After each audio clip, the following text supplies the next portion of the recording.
Warahmatullahi wabarakatuh. How are you doing? I hope you're doing well, inshallah. This is Rayhana again, and so I've found this website that provides this ultimate NMAT reviewer. So, um, I just wanted to try this out, and then afterwards, I'm gonna go ahead, hopefully, and purchase some reviewers online through the soft copy of it. But I just want to know first the flow of this exam because I already told you that I have entirely no idea what it's about. But I kind of an idea. It's actually quite mixed up. Like it uses, it includes various different academic fields. So yeah, I wanted to explore that and understand how this goes. So the ANMA exam has um, two parts. It has the part one tests your intellectual ability through questions from four subsets, which include verbal, inductive reasoning, quantitative, and perceptual acuity. That's cute. Not cute, but yeah, I love that. Part two consists of questions that will test your knowledge in four subject areas, including biology, chemistry, physics, and social sciences. Okay, for this one, these are my high school subjects. So we'll see if high school was useful at all. Maybe not. We'll see. Yeah, part one, I believe, is more like used. So yeah, that's why I'm excited for this one. I love taking IQ tests. But for part two, well, I guess we'll see how it goes. Because it's been a long time on it.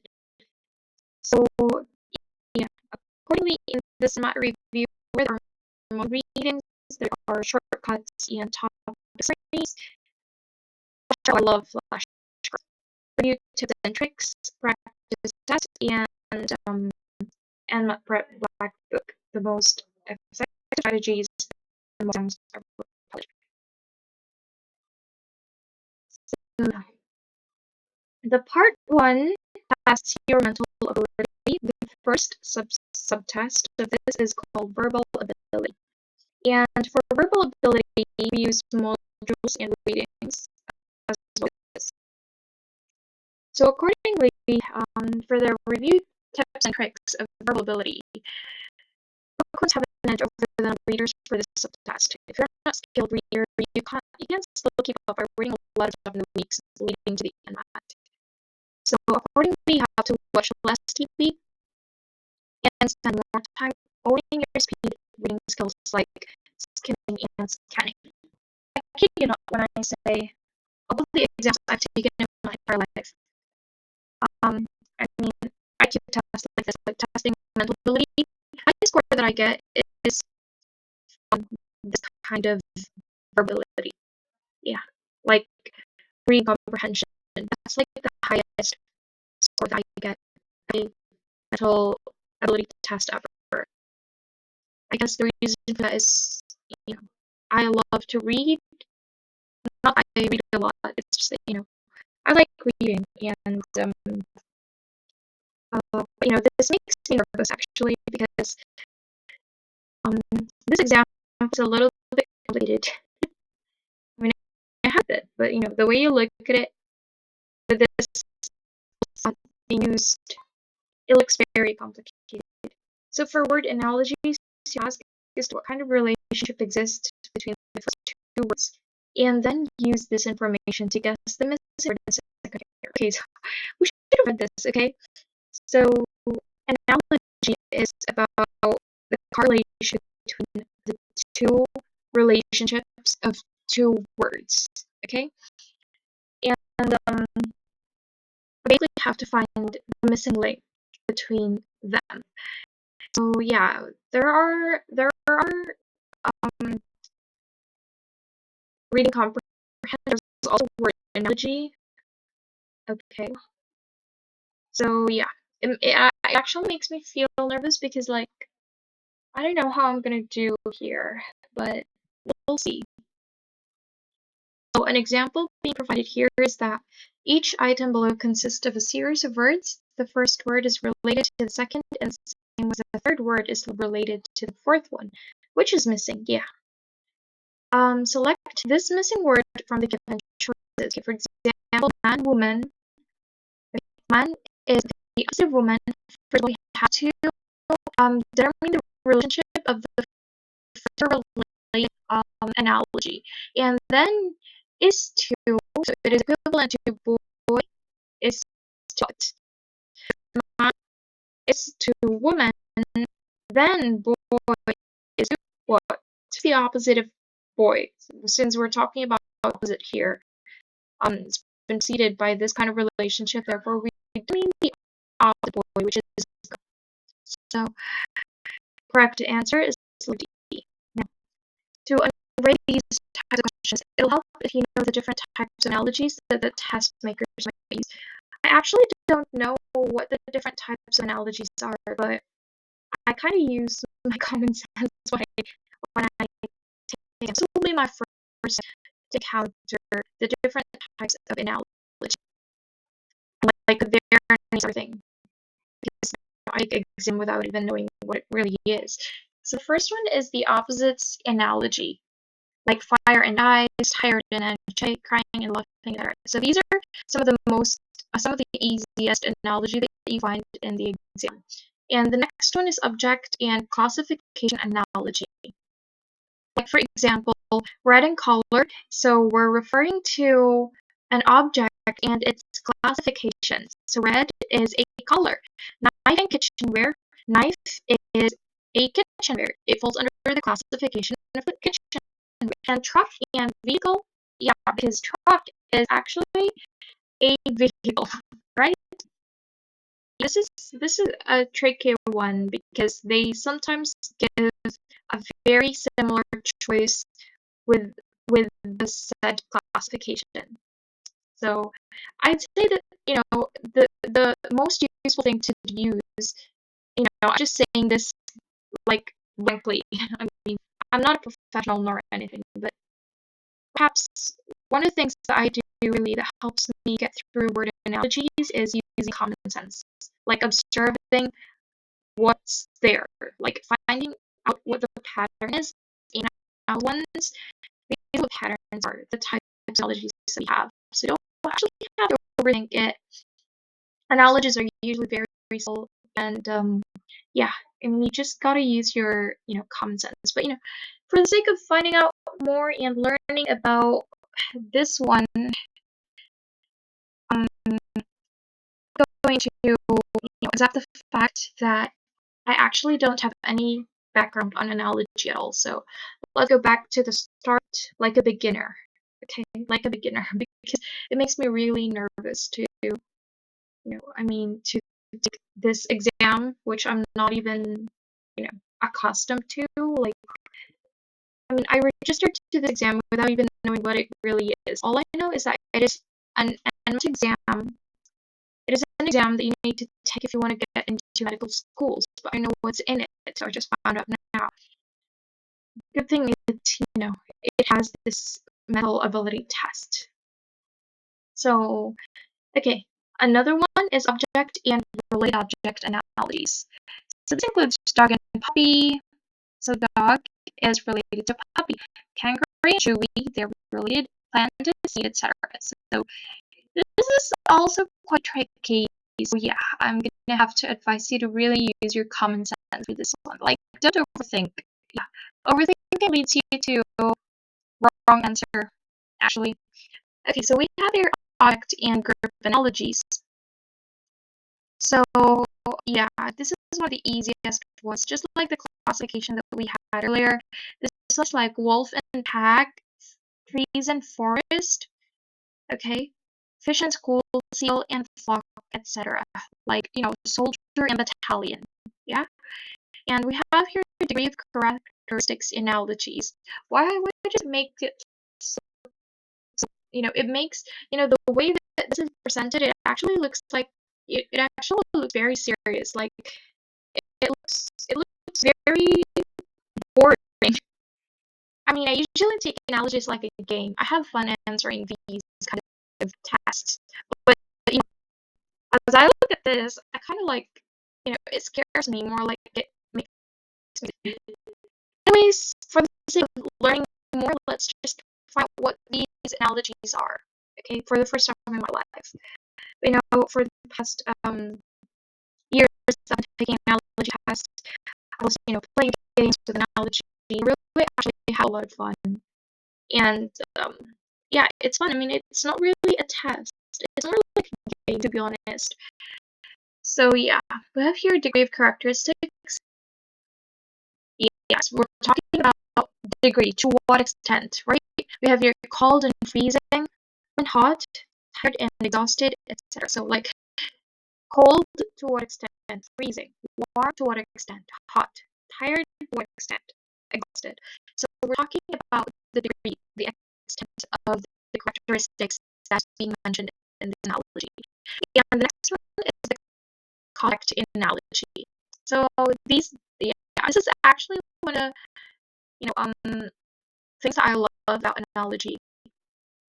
Also, the easiest parts of analogy, cause and effect, because it's very, very obvious that kids could answer them easily. So, for example, the cause is reading, the act is learning. So read and learn, work and earn, pain and dizzy, fire and burn, etc. Again, I advise you not to overthink, because choices are tricky. Okay, they made the exam tricky for a reason. They want to trick you. So you just answer the thing that comes to your mind and answer it. Don't think much. Yeah, don't use your brain much. Just yeah, I mean, that's how I really use my brain in these kinds of situations. Because if I do, then I end up overthinking, and I don't like it. We have your effort and result analogies. Okay, this is quite interesting. Let's find out what this is. It's write in letters, sculpt and monument, build and house, paint and painting. Wow, that's interesting. Yeah, there are also those kinds of analogies. Effort and result. So we have here problem and solution analogies. It's some sort of like cause and effect, but in a problem and solution. So we have tired and sleep, unemployment and job application, itch and scratch. Like for example, break up and heartbreak, right? So yeah, it's interesting. I mean, it's one of the easiest also that you encounter. So verb tenses analogy. Wow. Oh my gosh. I'm not very familiar with this one, to be honest, but I'm pretty sure I've encountered this already. I've seen this before, but you know, it just had me surprised at this moment that there's actually this kind of analogy. Sent and send, run and ran, eat and ate, walk and walked. So we're talking about the present tense and the past tense. Well, I guess that's easy. As we've said, don't overthink it. Don't even think about it. Oh, just it is what it is. Yeah, it's just a game. It's not. It's not really a serious thing. These tests are just a game. They just make it seem look serious. Anyway, performer and action analogies. Oh yeah, I love it. Doctor and heal, scientist and research, soldier and fight, etc. So I'd say that um manager manage. Yeah, that's the performer and the action. Like for example, teacher and teach, the performer and the action. Interesting. So we have here object and part of the whole analogies. Wow. Yeah, this is one of the most common analogy that you actually come up with, that you actually encounter, and that is page book, ground window, brick and wall, etc. Yeah, yeah, that's right. We have here object and function. So we're talking about the relationship status in this one is about the function. Yeah, that's like the highlight of the relationship between these words. So we have your paintbrush. What's the function of paintbrush? It's used to paint. The keyboard is used to type. Telephone is used for calling. So yeah, we refer to the object and its function and relationship between both, and we correlate the two relationships. Okay, we have two sides of the story here, and but one thing about analogy is that there's a pattern that you have to look at. So what the pattern of the previous analogy is, the previous relationship is, you're also going to correlate to the next relationship, or vice versa. Object and location analogy. Yeah, I am actually having a lot of fun because I feel like, wow, I didn't know there's actually a name for these types of, analogy. Analogy has always been a game, but it's always very interesting to learn about it. So objective, or and part of the whole analogy, so we have here page of, yeah, I've already discussed that. So here, object and location analogies. The object displaying the location is the airport. Wow, yeah, that's true. Interesting. This is also very easy, but it depends on the choice actually. Analogy is very easy, but people usually get confused with the choices. Yeah, the options, the choices you have, letter A, letter B, letter C. So yeah, that's why don't really think about it. Don't overthink. Like just answer the first thing that comes to your mind, and most likely it is correct. 3 and 4. Yeah. So things that go together are analogies. Oh yeah, this kind of analogy is actually very common in MSA exam. I have this 2 volumes of MSA Philippine Science High School exam review at home, and I use that to review for Science High School when I was in elementary. And these are the kinds of analogy that I often encountered when I was in like the 6th grade, studying, for this high school exam, because how top science I is, and yeah, it kind of makes me frustrated how I think about how hard I studied back then, but nowadays I don't really study much. So like, you know, I you know I don't want to be a frustration to my younger self, but then I hope that my younger self, what she did could encourage me to do better than what I'm doing, because I don't do any much. Like I just leave, watch Running Man. I don't even do much. Okay, we have things that go together. We have the salt and pepper. Oh, the battery is running low. Okay, we're gonna charge this up.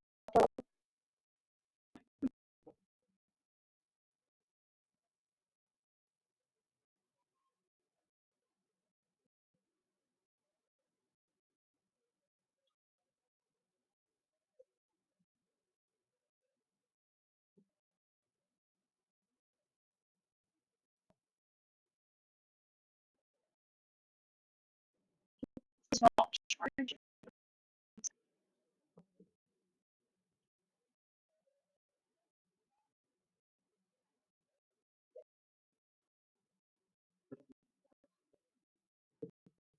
Objects. I've got lots of work to do for my job, and at the same time, I have to sleep early because I have a friend to meet tomorrow early in the morning.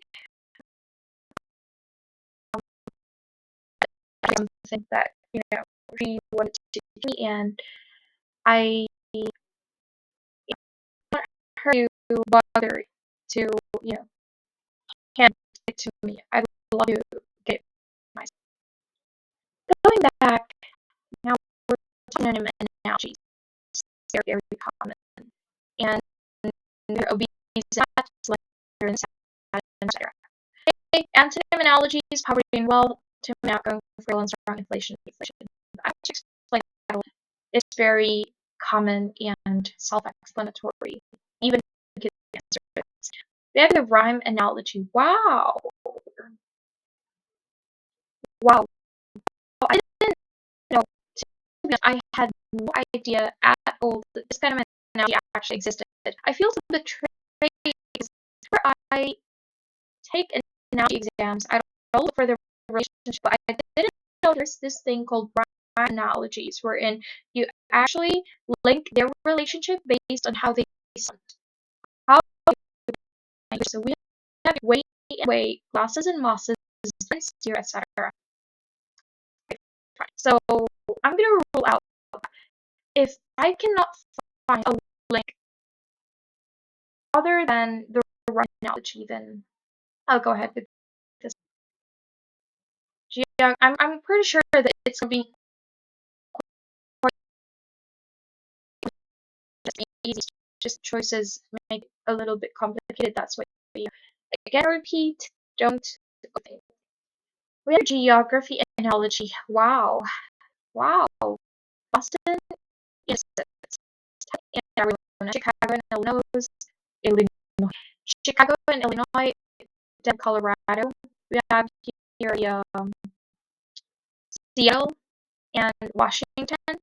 We have here the in China, Seoul, Osaka. Yeah, we have the Bogao Tawi-Tawi, which is about geography location, or the Philippines, Southeast Asia. Okay. Like the analogies. Okay, this is one of the most common things in Philippine Science High School reviewer back then, like feet and meter, pound and kilogram, cord and liter, etc. And there are all kinds of analogies that are not mentioned here, like for example, the founder and what he founded. Like Alexander Graham Bell is telephone, whereas Elon Musk is two. So I usually came across that country back then. Like it was the most, common. Also, what are the mythical things? Because you have an idea of what these people invented in their lives. Have your time analogy. Oh, this is not in the Philippines. September and fall, December and winter, March and spring, etc. We do know this. Well, perhaps we do, but I don't. But here, I have encountered a time analogy back then. They like about like monsoon, something like that. Uh,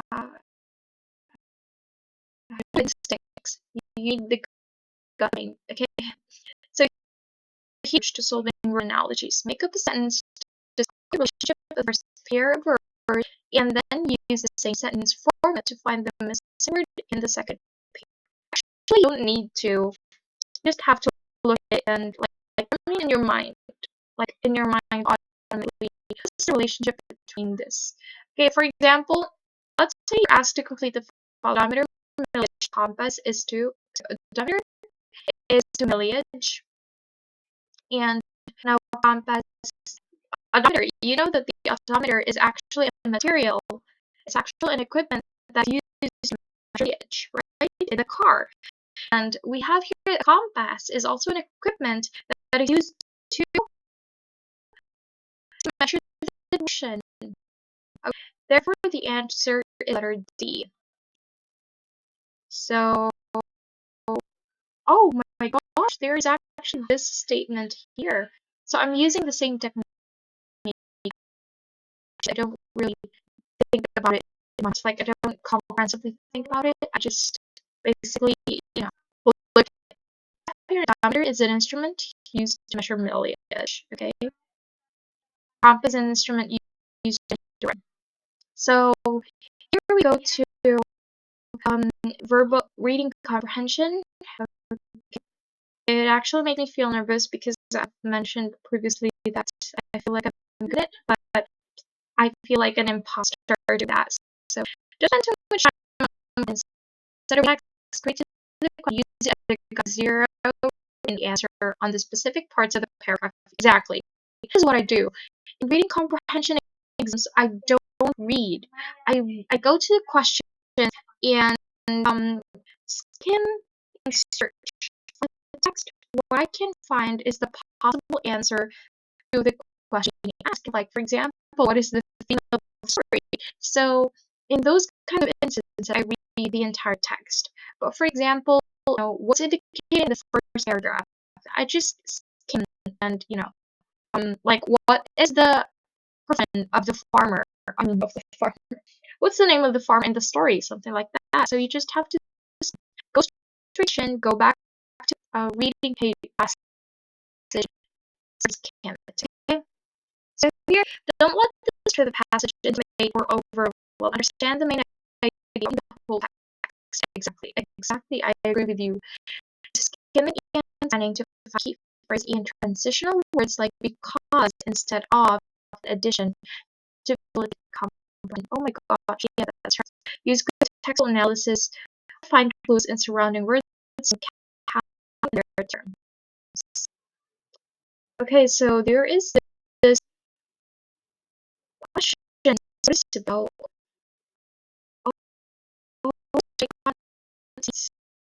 Only I only recorded up until this. Is there a way like I could change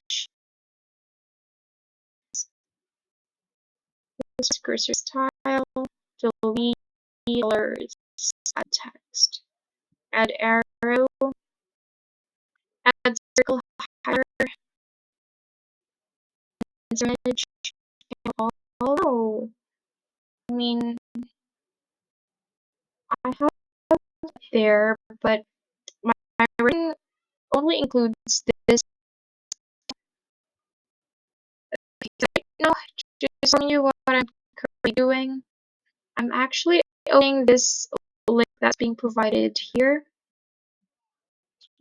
and just okay.